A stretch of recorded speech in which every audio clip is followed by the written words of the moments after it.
Intégration, c'est ce que réclament les jeunes depuis plusieurs années en Haïti, mais leur voix n'est pas toujours écoutée, elle est tout carrément bafouée.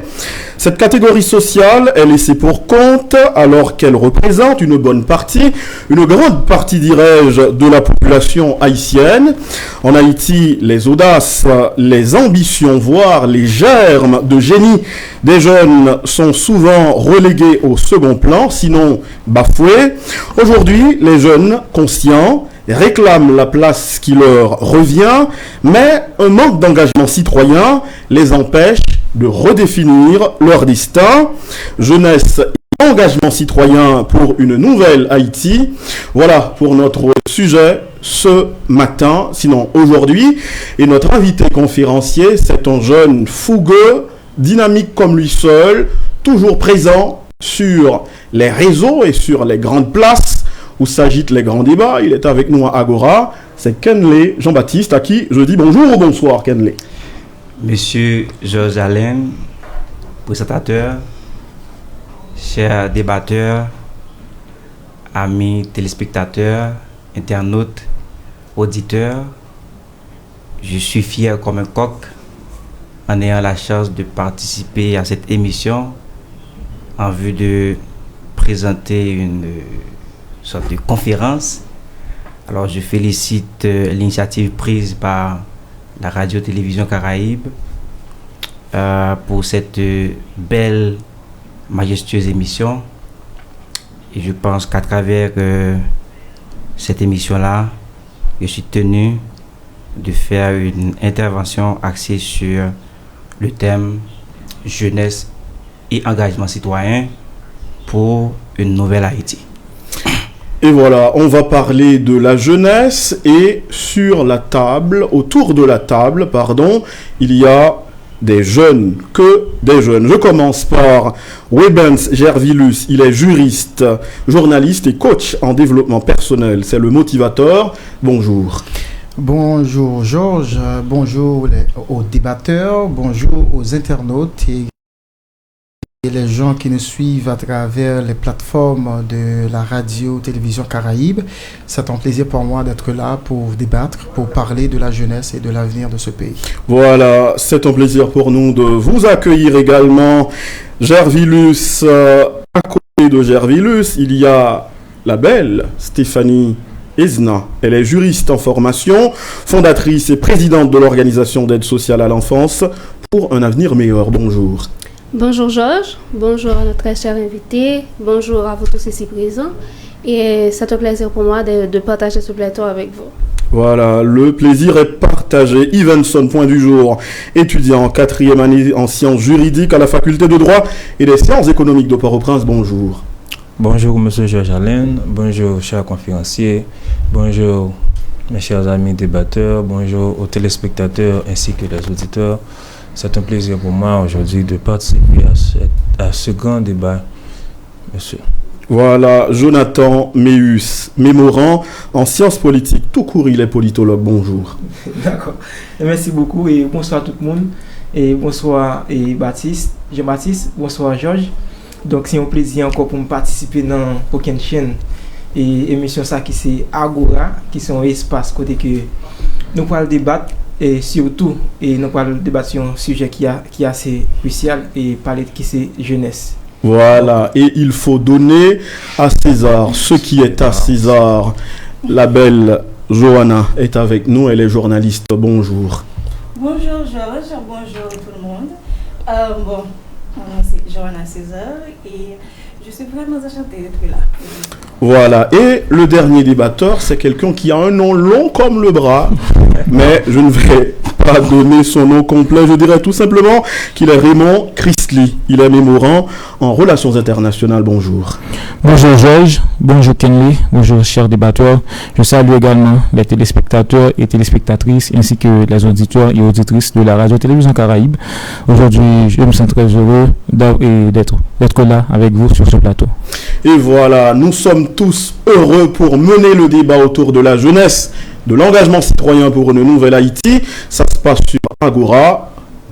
C'est Agora. On revient.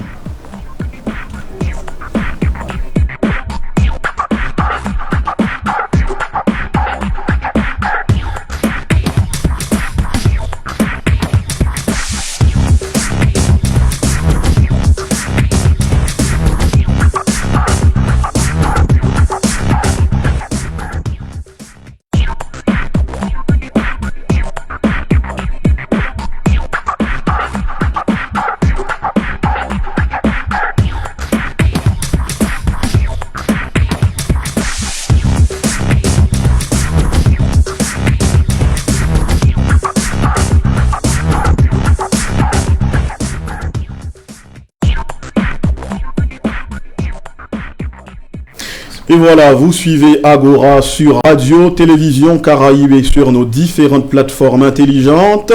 Agora se diffuse le lundi, mercredi et vendredi entre 12h30. 2h. À vous le verbe, Kenley Jean-Baptiste, pour l'exposé de votre conférence.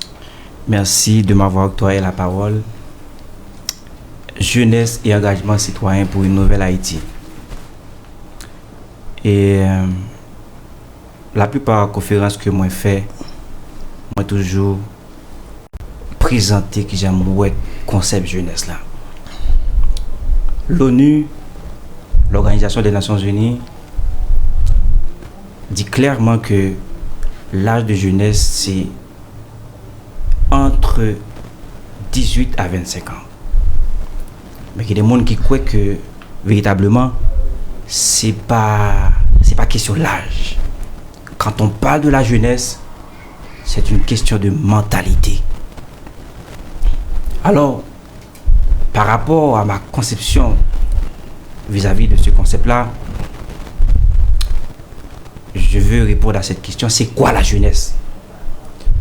Alors, la jeunesse, c'est le temps de la vie d'orientation et de grandes décisions. La jeunesse, c'est le temps de la vie d'orientation et de grandes décisions. Donc, cet aspect est lié au choix. Donc, quand on est jeune, on est marqué par le désir de faire des choix. C'est le temps de la vie d'orientation. Donc, on va s'orienter. Quel est donc l'itinéraire à parcourir, le chemin à suivre? La jeunesse, c'est le temps de la vie d'orientation et de grandes décisions. Je dis grandes décisions parce que véritablement, on est appelé à trancher. Décider du latin trancher. Donc, quand on est jeune, on est tenu de trancher. On est par rapport à une situation qui s'apparaît. On veut prendre une décision. On doit prendre une décision. On doit trancher.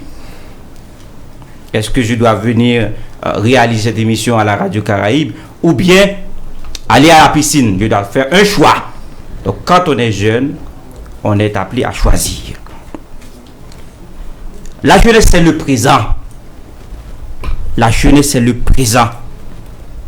Il y a un écrivain de grand calibre qui s'appelle Louis Kutener. Qu'est-ce qu'il a dit? Il a dit, l'avenir n'existe qu'au présent. L'avenir n'existe qu'au présent. Donc, au-delà de dire que la jeunesse, c'est l'avenir, et pour pouvoir avoir le développement transgénérationnel en Haïti, on doit s'axer véritablement sur les jeunes, il faut dire sincèrement que la jeunesse, c'est le présent. Donc, par rapport aux actions, la jeunesse, c'est le présent. Ainsi, suivant un angle lié au leadership, on peut dire que la jeunesse, c'est le reposoir du leadership ici et maintenant. La jeunesse, c'est le reposoir du leadership ici et maintenant. Donc, dans le domaine du leadership, quand on parle de la jeunesse, c'est le reposoir du leadership ici et maintenant. Qu'est-ce que je dois faire ici? Qu'est-ce que je dois faire maintenant? Il y a une situation qui s'apparaît, bien, véritablement, qui ça me doit décider? Qui ça me doit dire? Donc, il y a un leader, il y a un monde qui jeune, son monde, les responsabilités apparaissent devant, véritablement, il a expliqué lui, c'est qui ça m'a fait qu'on y a, qui ça m'a fait ici là, qui va dire, monsieur Dieu veut. Donc, il y a un leader, son monde qui a capacité pour que les points recul, les discerner, pour que les capables de prendre meilleures décisions dans le présent. Le moment actuel est vraiment important quand on parle de la jeunesse. Donc, un jeune, c'est pour un monde qui dit, ben voilà, après 10 ans, m'a pas agi de telle manière. Après 5 ans, m'a pas agi de telle manière. C'est ici et maintenant. C'est le reposoir du leadership ici et maintenant. J'aime présenter des définitions. C'est moi-même qui fais. Pour moi-même, c'est quoi la jeunesse? La jeunesse, par rapport au contexte haïtien, la jeunesse, c'est cette lumière qui a le pouvoir d'éradiquer les forces ténébreuses, remplacer les girons malhonnêtes, hostiles au changement. C'est quoi la jeunesse? C'est cette lumière qui a le pouvoir d'éradiquer les forces ténébreuses, forces fait noires, forces qui n'ont corruption, forces monde qui n'ont mauvais bagaille. Donc la jeunesse, c'est cette force, c'est cette lumière, c'est-à-dire côté lumière, ténèbres pas battre corps, côté lumière, eh bien obscurité pas doit faire surface. Donc si je dis bien véritablement que la jeunesse c'est cette lumière qui a le pouvoir d'éradiquer les forces ténébreuses, donc si la jeunesse est puissante, si la jeunesse existe en Haïti, les forces ténébreuses, ils doivent prendre la poudre d'escampette, ils doivent effacer, ils doivent éradiquer et remplacer les girons malhonnêtes. La gérontocratie, c'est en doctrine, côté que en régime, côté que il y a des girons, des mondes qui yo là depuis 50 ans, yo là depuis 40 ans, yo là depuis 30 ans, 25 ans, 20 ans, yo pas de résultat et yo voulez pour perdurer. Donc en Haïti, on a véritablement une gérontocratie malhonnête. Donc la jeunesse, c'est cette lumière qui a le pouvoir d'éradiquer les forces ténébreuses, remplacer les girons malhonnêtes, hostiles au changement. L'ensemble de monde hostile au changement. Donc ça là qui était là après yo, c'est yo. C'est une gérontocratie malhonnête. C'est quoi la jeunesse? La jeunesse est un facteur déterminant du changement social, du développement économique et du progrès technique. La jeunesse, c'est un facteur déterminant du changement social. Donc, quand on parle de la jeunesse, on doit voir le changement social. Donc, si on dit ou c'est jeune, et puis dans la communauté, il n'y a pas de changement, ou pas jeune. Ou puis pas de nouveauté, ou pas jeune. Donc, ça qui là, a toujours été là, ou pas jeune. Donc, la jeunesse, c'est un facteur déterminant du changement social, du développement économique et du progrès technique. Alors, je parle de jeunesse et engagement citoyen pour une nouvelle Haïti, mais véritablement, si je parle de la jeunesse, qu'en est-il de l'engagement citoyen? L'engagement citoyen, chers débatteurs, amis téléspectateurs, c'est l'investissement au service de l'intérêt général. Donc, l'engagement citoyen, il fait comprendre que, véritablement, les où sont citoyens, les où engagés comme citoyens, c'est par rapport avec un engouement qu'on gagne pour agir dans le sens intérêt collectivité. Donc, ce n'est pas intérêt tête pas ouais. Donc, l'intérêt collectif, l'intérêt général, c'est lui-même qui leitmotiv là. Donc, l'engagement citoyen, c'est investissement ça que vous faites au service de l'intérêt général. Et l'engagement citoyen, chers débatteurs, c'est la mise en action d'un ensemble de valeurs liées à la solidarité, à l'altruisme et le don de soi. Quand on parle de l'engagement citoyen, on voit véritablement des actions qui sont liées à des valeurs liées à la solidarité. Donc, lorsqu'on citoyen, véritablement, ou doit bailler valeur avec le vivre ensemble. Au Brésil, on chante toujours, lorsque l'on rêve seul, ce n'est qu'un rêve. Lorsque nous rêvons ensemble, c'est le commencement de la réussite. Donc, véritablement, en tant que citoyen, ou doit bailler importance avec la solidarité, le sens de solidarité, à l'altruisme, ou doit un monde qui remet monde et le don de soi. Faut que vous êtes tête dans qui ça que capable utile dans changement Haïti, dans qui ça capable utile dans changement communauté côté m'a vivre. Et l'engagement citoyen, c'est la participation active et démocratique d'une personne dans une société. Nous tous gain droit pour que nous impliquer, nous tous gain droit pour que nous participer activement dans tout ça qu'a fait. Yo pas qu'à parce que jeunes yo mettent sous côté. Ou pas gain droit à la parole. Donc en tant que citoyen, véritablement, ou doit jouir de droit ça parce que c'est une participation démocratique qu'on apporter en dans société. Et le sens du bien collectif est important quand on parle justement de l'engagement citoyen. Donc l'engagement citoyen, c'est le sens du bien collectif et du sentiment d'appartenance. Le sens du bien collectif et du sentiment d'appartenance. Donc, en tant que citoyen, sens du bien collectif là le présent et d'autre part, le sentiment d'appartenance. Sentiment d'appartenance qui s'allie, c'est par rapport avec attachement viscéral, sentimental qu'on gagne envers la patrie ou en Haïti ou remet pays donc ou attaché avec culture ou attaché avec pays. Donc un citoyen son monde qui a un sens du bien collectif et véritablement li accès sur un sentiment d'appartenance. Gain point d'altérité qui gagne entre le civisme et citoyenneté. Civisme vient du mot latin civis qui désigne le respect du citoyen pour la collectivité dans laquelle il vit. La citoyenneté exprime des conditions de citoyen.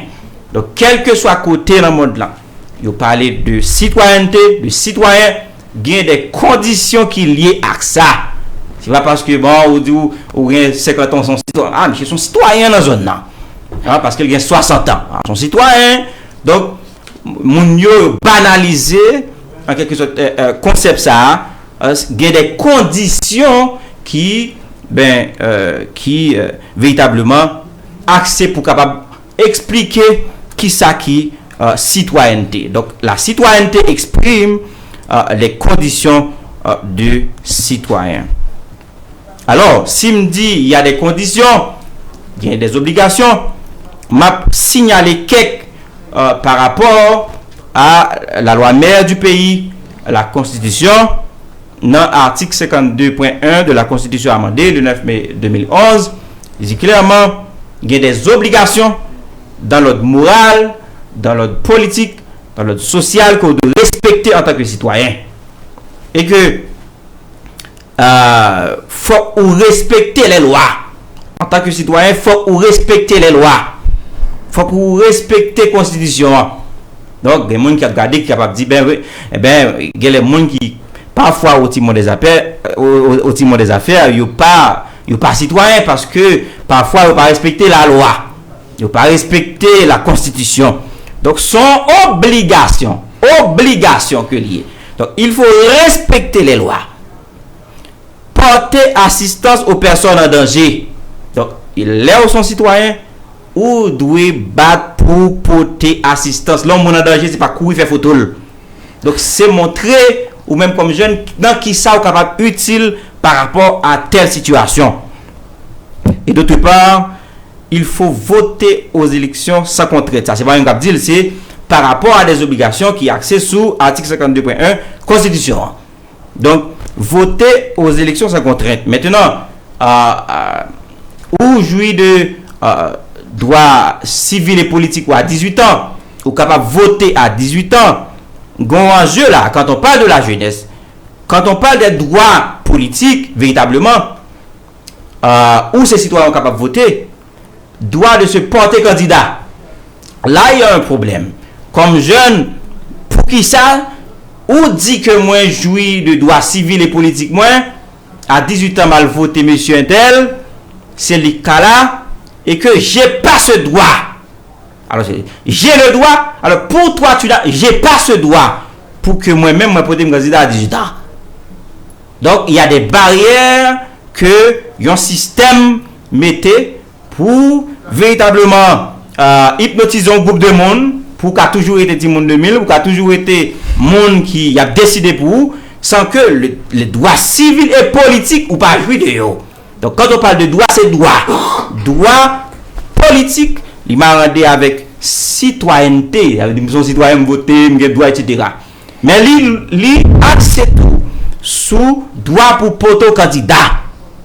Droit justement pour me dire, bon, c'est pas voter pour mettre tout le monde en place, mais j'ai le droit pour que justement moi dis que ça me pense et pour monde capable de voter tout.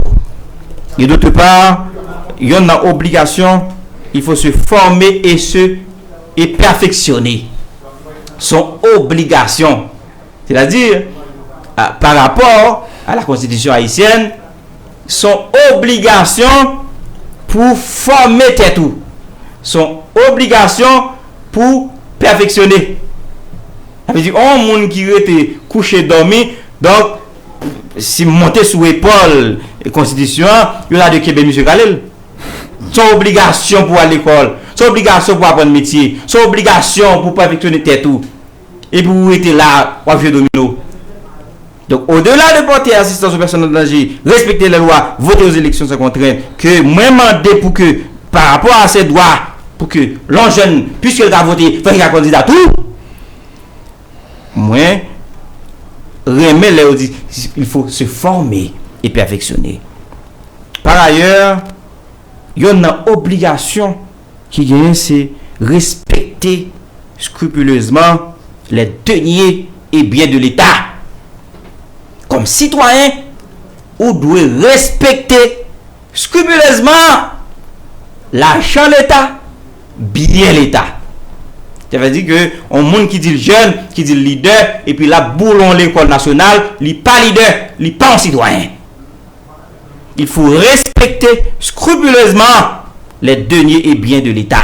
Bien l'État, il faut respecter comme citoyen.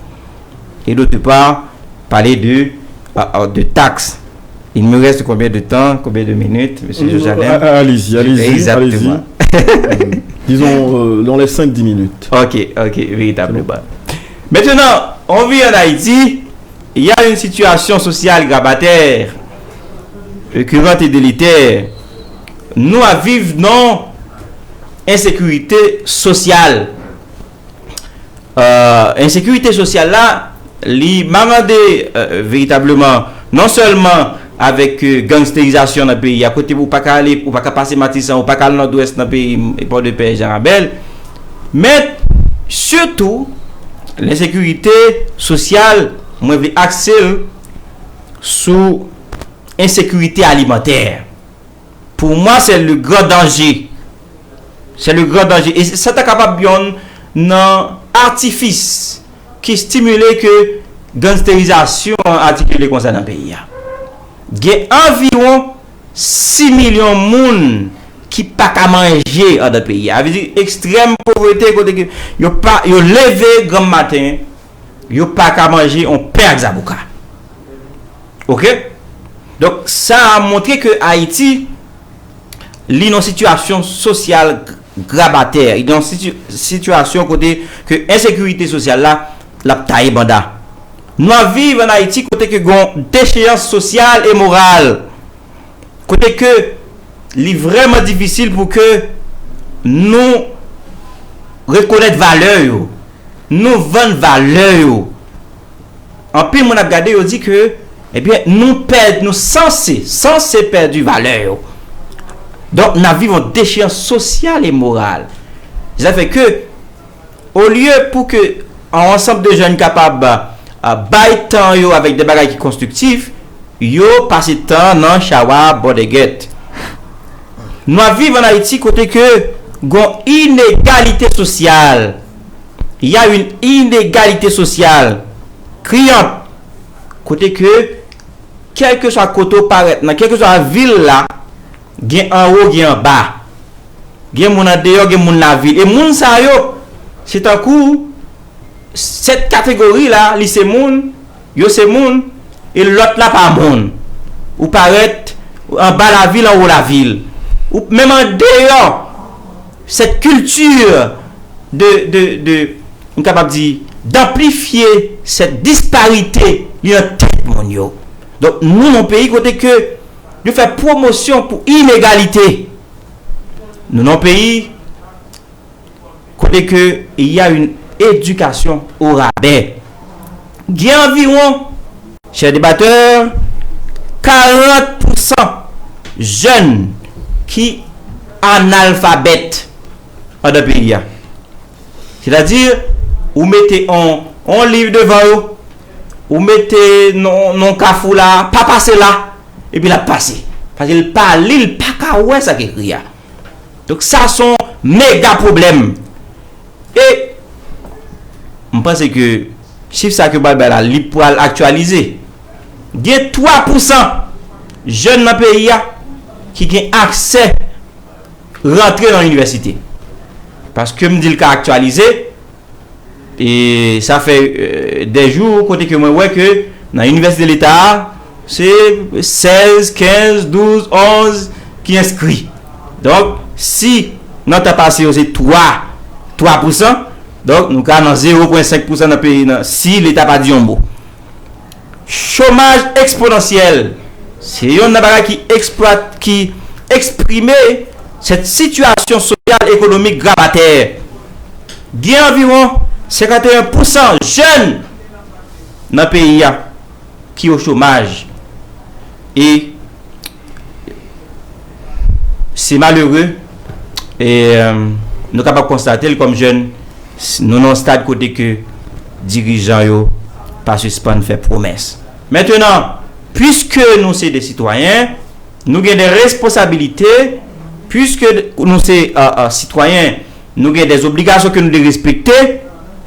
Moi, je voulais essayer deux grandes responsabilités que nous devons axer sur eux. Comme responsabilité, madame, mesdemoiselles et messieurs, il faut construire une force positive pour le développement, la paix et la démocratie. Donc, comme jeune, la jeunesse haïtienne, il doit construire, par rapport avec ça, une force positive pour le développement, la paix et la démocratie. Donc, jeunes, ils ont une capacité d'accès sur capacité ça qu'ils ont déjà gagné pour construire une grosse force, une méga force, cette force positive qui ça fait, la permet à ce que par rapport avec pouvoir que nous capons ou soit doit prendre pour que nous participions dans le changement social, dans le développement du pays, dans mettre la paix et dans renforcer la démocratie. Et d'autre part, il y a une responsabilité que nous gagnons, c'est amplifier le leadership intégral et transformationnel. Le leadership là, c'est un processus côté que il y a un monde qui a une vision, il marader avec une équipe et par rapport avec influence que le dégager, équipe ça avec les à chercher changement, à chercher réussite. Donc nous avons pour obligation pour que nous amplifions le leadership intégral, le leadership transformationnel qui axé sur des valeurs, qui axé justement sur la transformation sociale. Donc un leader transformationnel, son monde qui axé sur transformation. Il y a un monde qui va côté au lieu de tout pisil, au lieu d'utiliser ou minimiser, mais ou transformer pour que nous capables de joindre l'homme haïtien qui remet pays et qui véritablement a suivre succès. Merci mes chers débatteurs, monsieur Allen. Et voilà pour l'exposé de notre invité. Moi particulièrement, j'aime l'angle sous lequel le sujet est traité aujourd'hui. Dans quelques instants, place au débat.